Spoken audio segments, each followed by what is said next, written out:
శ్రీ సచ్చిదానంద సమర్థ సద్గురు సాయి మహారాజ్కి జై.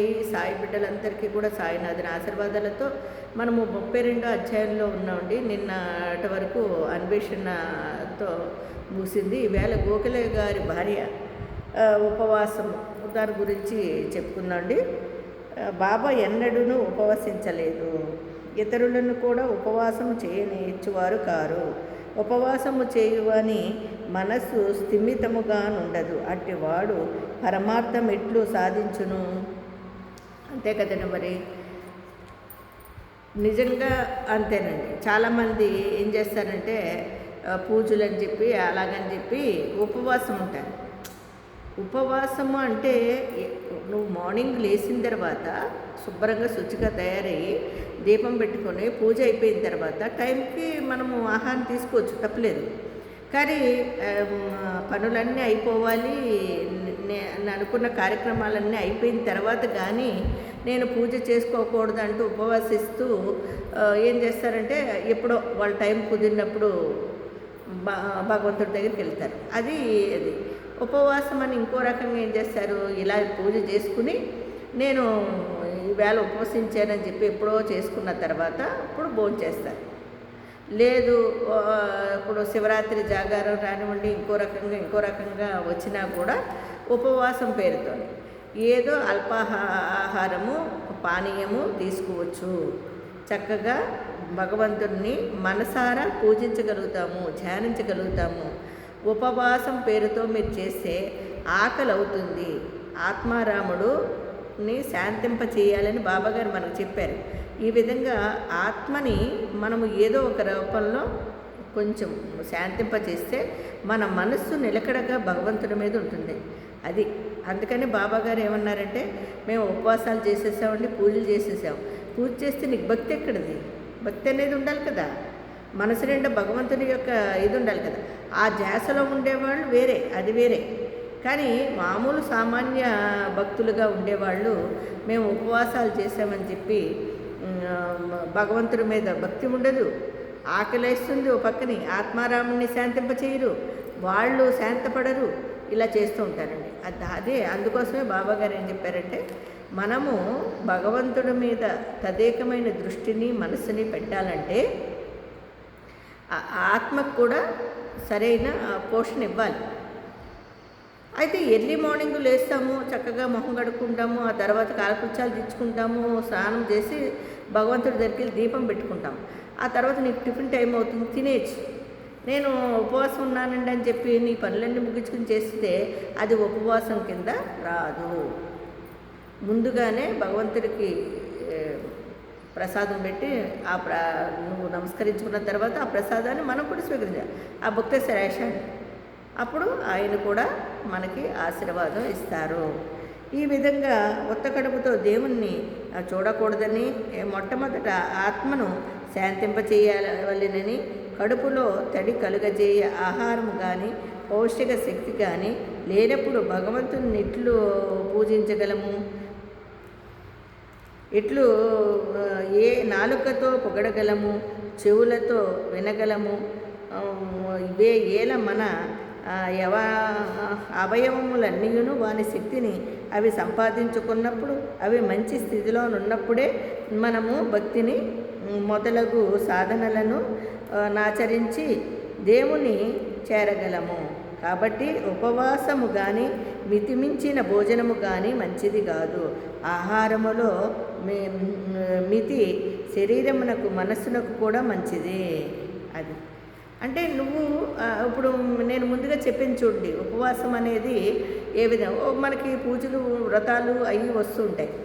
వచ్చినప్పుడు కూడా మీరు ఏం చేస్తారంటే ఉదయాన్నే లేవంగానే ఆ కార్యక్రమం అంటే భగవంతునికి దీపం పెట్టి ధూపం వేసి నైవేద్యం పెట్టుకుని చక్కగా ఏదో మీరు పాలు తాగుతారా, ఇంకోటి తింటారా, ఎంతో అంతో అల్పాహారము ఆత్మకి ఇచ్చిన తర్వాత మీరు ఉపవాసం చేసుకోవచ్చు.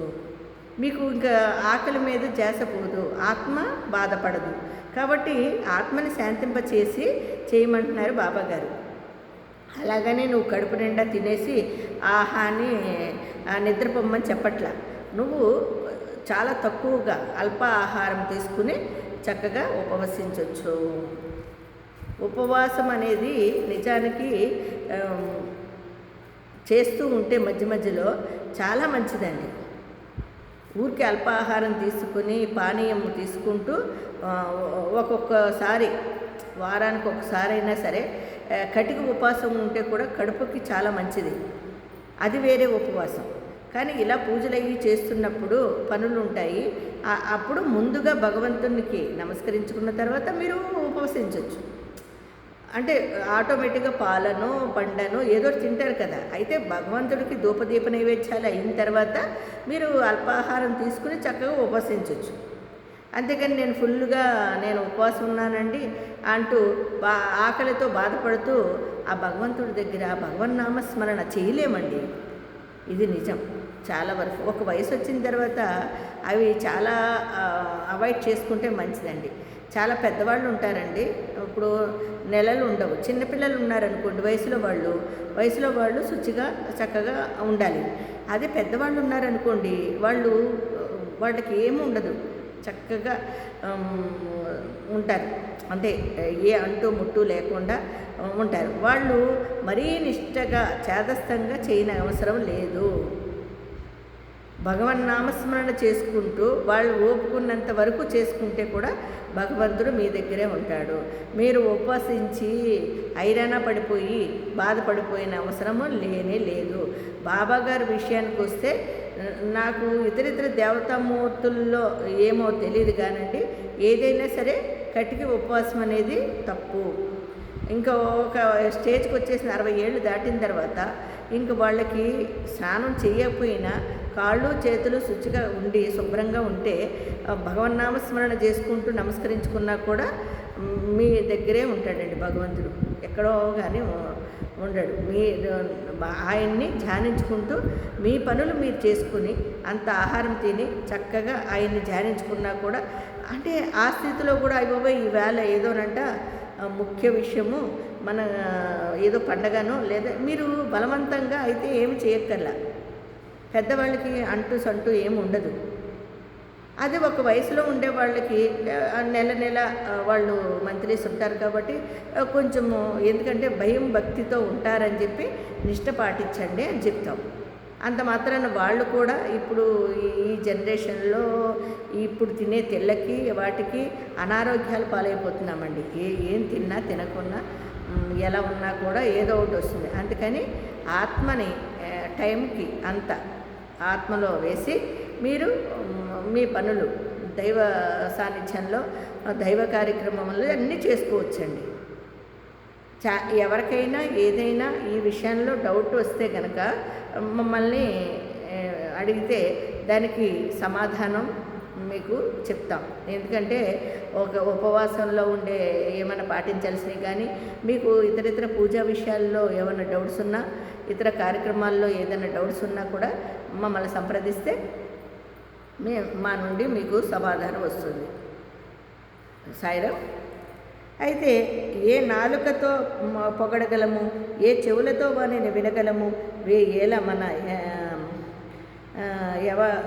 అవయవములన్నీయును వాని శక్తిని అవి సంపాదించుకున్నప్పుడు, అవి మంచి స్థితిలో ఉన్నప్పుడు మనము భక్తి మొదలగు సాధనములను ఆచరించి దేవుణ్ణి చేరగలము. అంతే కదండి.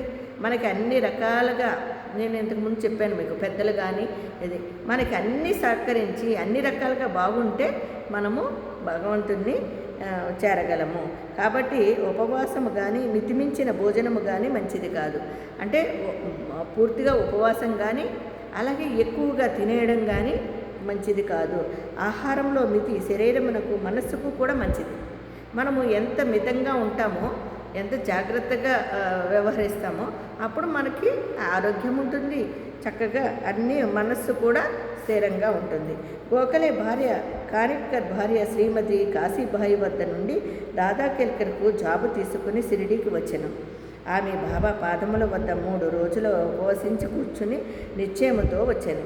బాబా అంతకు ముందు రోజు కేల్కర్తో తన భక్తులను హోళీ పండుగ నాడు ఉపవాసము చేయనని చెప్పి ఉండెను. వారు ఉపవసించినచో బాబా యొక్క ఉపయోగమేమనేను. ఆ మరుసటి దినమున ఆమె దాదా కేల్కర్తో పోయి బాబా వద్ద కూర్చుండగా బాబా వెంటనే ఆమెతో ఉపవాసము చేయవలసిన అవసరమేమి? దాదాభట్టు ఇంటికి పోయి బొబ్బట్లు చేసి అతనికి పిల్లలకు పెట్టు, నీవు కూడా తినుము అనెను. హోళీ పండుగ వచ్చెను. దాదా కేల్కర్ భార్య బయట చేరెను. కేల్కర్ ఇంట్లో వండుటకెవరూ లేకుండిరి. కావున బాబా సలహా సమయోచితముగా నుండెను. గోఖలే గారి భార్య దాదాభట్టు ఇంటికి పోయి బొబ్బట్లు చేసెను. ఆ రోజు అక్కడనే ఉండెను. ఇతరులకు పెట్టెను, తాను తినెను. ఎంత మంచి కథ, ఎంత చక్కని నీతి కదండి. చూడండి, గోఖలే గారి భార్య కానిట్కర్ భార్య అంటే శ్రీమతి కాశీబాయి వద్ద నుంచి దాదా కేల్కర్కు జవాబు తీసుకుని షిరిడి వచ్చిందండి. ఆమె బాబా పాదముల వద్ద 3 రోజులు వసించి కూర్చుని నిశ్చయముతో వచ్చెను. అంటే ఆమె ఇంటి దగ్గర అనుకుంది, నేను 3 రోజులు బాబా దగ్గర ఉపవాసించాలి అని. చూసారా, బాబాగారు ముందే తెలుసు ఆయనకి. బాబా అంతకు ముందు రోజు కేల్కర్తో తన భక్తులకు హోళీ పండుగ రోజు కానీ ఇతర రోజుల్లో కానీ ఎప్పుడైనా సరే ఉపవాసం చేయవద్దని చెప్తారు బాబాగారు. వారు ఉపవసించినచో బాబా యొక్క ఉపయోగం ఏమని? బాబాగారికి ఉపయోగం ఏంటి? వాళ్ళు ఉపవసిస్తే ఏంటి ఉపయోగము? ఆమె దాదా కేల్కర్తో పోయి బాబా వద్ద కూర్చుండగా బాబా వెంటనే ఆమెతో ఉపవాసము చేయవలసిన అవసరం ఏంటి? ఆమె చూడండి, అక్కడ ఇంటి దగ్గర అనుకుని వచ్చింది బాబా దగ్గర ఉపవాసం చేయాలని. కానీ ఆమె ఎదురుగానే కూర్చోగానే బాబాగారు అంటారు, నువ్వు ఉపవసించాల్సిన అవసరం ఏంటి అని. ఆ తర్వాత బాబా వెంటనే ఆమెతో ఉపవాసం చేయవలసిన అవసరమేమి? దాదాభట్టు ఇంటికి పోయి బొబ్బట్లు చేసి అతనికి పిల్లలకు పెట్టి నీవు కూడా తినుము. చూడండి, దాదాభట్టు గారి దగ్గరికి ఇంటికి వెళ్ళి అక్కడ బొబ్బట్లు చేసి నువ్వు తిను, పిల్లలకి పెట్టు అంటారండి. ఇంటికి పోయి బొబ్బట్లు చేసి అతనికి పిల్లలకు పెట్టి నీవు కూడా తినమంట అనేను. హోళీ పండుగ వచ్చెను. దాదా కేల్కర్ భార్య బయట చేరెను. ఆవిడ ఇంటికి చూడండి, ఇంత ఐరాణ పడింది, ఇంత అవస్థ పడింది. కానీ చివరికి ఆ టైం హోళీ పండుగ వచ్చేటప్పటికి బొబ్బట్లు చేసి అందరికి పెట్టి నువ్వు తిను అంటారు బాబాగారు. కానీ ఆ రోజు ఆమె ఇంట్లోకి రాకూడదు, బయట చేరుతుందనమాట. అప్పుడు కేల్కర్ ఇంట్లో వండుటకు ఎవరూ లేకుండేది. పాపము ఆయనకి ఇంట్లో వంట చేయడానికి ఎవరు లేకుండా ఆవిడ దూరంగా కూర్చోవాలి కదా. కావున బాబా సలహా సమయోచితముగానే నుండెను. గోఖలే గారి భార్య దాదాపట్టి ఇంటికి పోయి బొబ్బట్లు చేశాను. అప్పుడు గోఖలే గారి భార్య వచ్చి దాదాభట్టు గారింటికి ఆమె బొబ్బట్లు చేసి ఆమె దీన్ని ఇతరులకు కూడా పెడుతుంది. ఆ రోజు అక్కడనే ఉండి ఇతరులకు కూడా పెట్టాను, తాను తినను. ఎంత మంచి కథ, అవును కదండి, ఎంత మంచి కథ. అది ఇదండి, ఇందులో మన నీతిని అర్థం చేసుకోవాలి.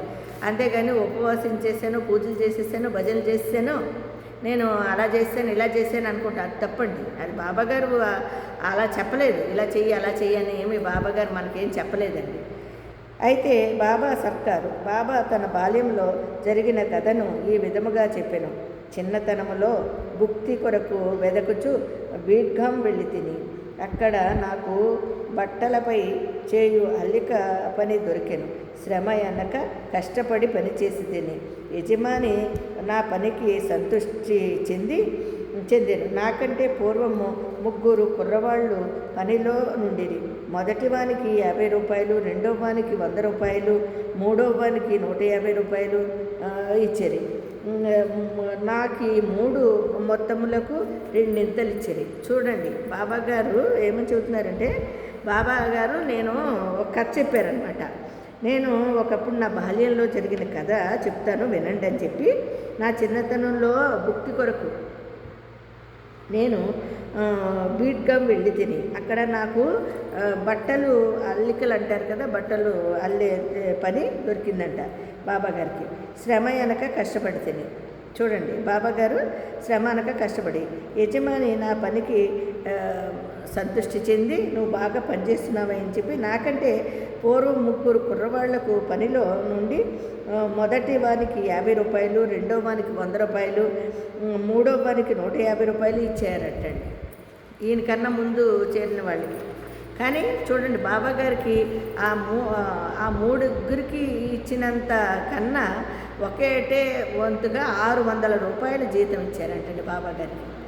చూడండి, ఆయనకి అయితే నా తెలివితేటలు చూచి యజమాని నన్ను ప్రేమించి మెచ్చుకుని నిండు దుస్తులిచ్చి నన్ను గౌరవించను. అంటే తలపాగా, అంటే తలపాగా ఇచ్చారంటండి. వీనిని వాడకుండా జాగ్రత్తగా దాచుకుంటుని. మానవుడిచ్చినది త్వరలో సమసిపోవును కానీ దైవమిచ్చినది శాశ్వతముగా నిల్చును. ఇంకెవ్వరిచ్చినది దీనితో సరిపోల్చలేము. అంతే కదండి.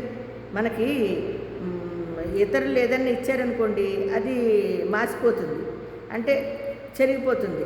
కానీ భగవంతుడు ఇచ్చింది శాశ్వతంగా ఉంటుందండి, మనం ఉన్నంతకాలం ఉంటుందండి. ఇది మాత్రం నిజమండి. ప్రతి ఒక్క సాయి బిడ్డ గుర్తుపెట్టుకోవాలండి. మనకి బాబాగారు ఎంతెంతో చేసి ఉన్నారండి. ఒక్కొక్కరి కథలు వింటే ఆయన చేసినది అంత ఇంత కాదు, అన్ని రకాలుగా మన మేలు కోరి బాబాగారు ఇచ్చినవి చాలా ఉంటాయండి మన దగ్గర. అవన్నీ గుర్తు చేసుకుంటే అసలు నిజంగా భగవంతుడు ఇచ్చింది ఎప్పటికీ మరవలేమండి. మానవుడిచ్చినది త్వరలో సమసిపోయాను, కానీ దైవం ఇచ్చింది శాశ్వతముగా నిలిచిన. ఇంకెవ్వరిచ్చినది దీనితో పోల్చుకోలేము. నా ప్రభు తీసుకో అను, కానీ ప్రతివాడు నా వద్దకు వచ్చి తే అనుచున్నాడు. నేనేమి చెప్పుచున్నానో గ్రహించువాను ఒక్కడూ లేడు. చూడండి, వాళ్ళ గురువు గారు ఏమన్నారంట, తీసుకో అనేవారంటండి. బాబా గారి దగ్గరికి వచ్చిన వాళ్ళు అందరూ ఏమన్నారు, నాకేమిస్తావు నాకి అంటున్నారు. ఇప్పుడు అలాగే ఉందండి. బాబా గారికి ఏదో అనుకోవడము, నువ్వు నాకేమిస్తావు, బాబా నాకు ఏం చేస్తున్నావు, నువ్వు నాకేం చేయట్లేదు. ఆయన చేసిందంతా మర్చిపోతారండి, మళ్ళీ నాకేం చేయట్లేదు. కానీ ఆయన గురువు గారు తీసుకో అనేవారంటండి. ఈయన దగ్గరికి వచ్చి నాకు ఇవ్వు అనేవాళ్ళే ఎక్కువ మంది అయిపోయారు. తే అనేవారు. నేనేమి చెప్పుచున్నానో గ్రహించేవారు ఒక్కరు లేరు. సర్కారు యొక్క ఖజానా ఆధ్యాత్మిక ధనము నిండుగానున్నది. అది ఎంచు వరకు నిండి పొంగి పొరలుచున్నది. చూడండి బాబాగారు ఏం చెబుతున్నారు. ఒక గిన్నె నిండా పోస్తే తొనక్కుండా నిండుగా ఉంది నా దగ్గర, కానీ మీరు ఏం కోరుతున్నారు నా దగ్గర నుంచి, నాకు ఇవ్వు అంటున్నారే కానీ నా దగ్గర నుంచి పొందాలని ప్రయత్నం మీరు చేయట్లేదు. నిజమండి, ఇది మాత్రం నిజమండి. ఎందుకంటే బాబా గారి దగ్గర నుంచి మనము ఆయన దగ్గర నుంచి ఏం పొందాలనేది మనం తెలుసుకోలేకపోతున్నాం, ఇప్పటికీ తెలుసుకోవట్లేదండి. ఆయన ఏమిస్తాడా ఎందుకు ఇవ్వడు అన్నట్టుగానే ఉంటుంది. అయితే సుపుత్రుడైన వాడు ఈ ద్రవ్యమును అంతయు దాచుకొనవలెను అనుచున్నాను. నా ఫకీరు చతురత, నా భగవానుని లీలలు, నా సర్కారు అభిరుచి మిక్కిలి అమోఘమైనవి. నా సంగతి ఏమి? శరీరం మట్టిలో కలియను, ఊపిరి గాలిలో కలియను. ఇట్టి అవకాశము తిరిగి రాదు. నేనెక్కడికో పోయేదను, ఎక్కడనో కూర్చుండేదను. మాయ నన్ను మిగులా బాధించుచున్నది. అయినప్పటికీ నా వారి కొరకు నేను ఆతురత పడేదను. ఎవరైనా నేమైనా సాధన చేసినచో తగిన ఫలితము పొందేదరు. ఎవరైతే నా పలుకులను జప్తించుకునేదరో వారు అమూల్యమైన ఆనందమును పొందేదరు. అదండి బాబాగారు చెబుతున్నారు. మనం బాబాగారిని అడగాల్సింది ఏంటంటే, ఆయన దగ్గర నుంచి నేర్చుకోవాల్సిందే, ఆయన దగ్గర నుంచి తెలుసుకోవాల్సిందే. ఆయన ఇచ్చిన దాన్ని మనము ఏ విధంగా పొందాలి అని తాపత్రయపడుతూ ఉండాలండి. అంతేగాని చూడండి బాబాగారు ఏమంటారో, నిండుగానున్నది, అది అంచు వరకు నిండి పొంగిపోయిచున్నది. నేను త్రవ్వి ఈ ధనమును బండ్లతో తీసుకుపోండి. సుపుత్రుడైన వాడు ఈ ద్రవ్యమునంతయును దాచుకొనవలెను. అది చూడండి, మనమే కాదు, మనకి పుట్టిన బిడ్డలు, ఆడికి పుట్టిన బిడ్డలు కూడా ఈ యొక్క ధనాగారాన్ని అంటే ఏంటండి, భగవన్నామస్మరణ. అంటే ఆ భగవంతుడు మనకి ఏది ఇస్తాడో దాన్ని జ్ఞప్తించుకొని ఆనందంతో జీవించమంటున్నారండి బాబాగారు.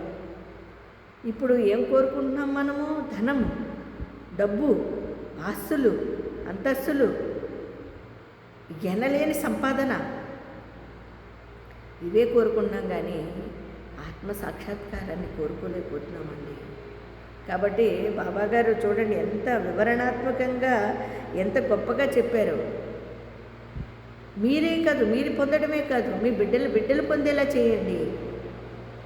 ఆయన దగ్గర నుంచి మనం ఏం పొందాలి అనేది తెలుసుకుంటే ముందు అప్పుడు కదండి మనకి ఎనలేని కోటీశ్వరులు మనమే అవుతాం.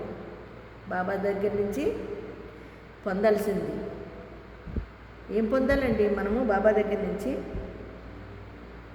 నేనెక్కడికి పోయేదనో ఎక్కడనో కూర్చుండేదను, మాయ నన్ను మిగుల బాధించుచున్నది. అయినప్పటికీ నా వారి కొరకు నేను ఆతురత పడేదను. ఎవరైనా ఏమైనా సాధన చేసినచో తగిన ఫలితము పొందేదరో. నిరంతరము నన్ను స్మరిస్తూ, చూడండి ఇక్కడ చెప్పాడు ఆయన, భగవన్ నామస్మరణ అంటే సాయి నామస్మరణ, ఆయనే సర్వము అనుకుని ఎవరైతే నిత్యము మనము దాన్ని ధ్యానిస్తూ పూజిస్తూ ఆరాధిస్తూ ఉంటామో తప్పకుండా ఆయన మనల్ని ఈ మాయ నుంచి, ఈ బంధాల నుంచి విముక్తులు చేస్తారు. నా పలుకులు జ్ఞప్తించుకునేదరో వారు అమూల్యమైన ఆనందమును పొందేదరు. ఎవరైతే బాబాగారి యొక్క పలుకుల్ని ఇప్పుడు మనం చరిత్ర రూపంలో ఈ యొక్క అమృతాన్ని త్రాగుచున్నామండి, ఇయ్యనండి ఈ పలుకుల్నే మనము ఇందులో త్రాగుచున్నాం, వినుచున్నాం, చదువుచున్నాం. ఇన్ని రకాలుగా చేస్తున్నా కూడా మనకి ఏమాత్రము కూడా జ్ఞానం లేదండి. ఆ జ్ఞానాన్ని పొందండిరా అని చెబుతున్నారండి బాబా గారు. మరి 32వ అధ్యాయాన్ని ఈ విధంగా ముగించుకున్నామండి మనము. మరి రేపొద్దున్న 33వ అధ్యాయంలోకి వెళదామండి. అంతవరకు సాయిరామండి.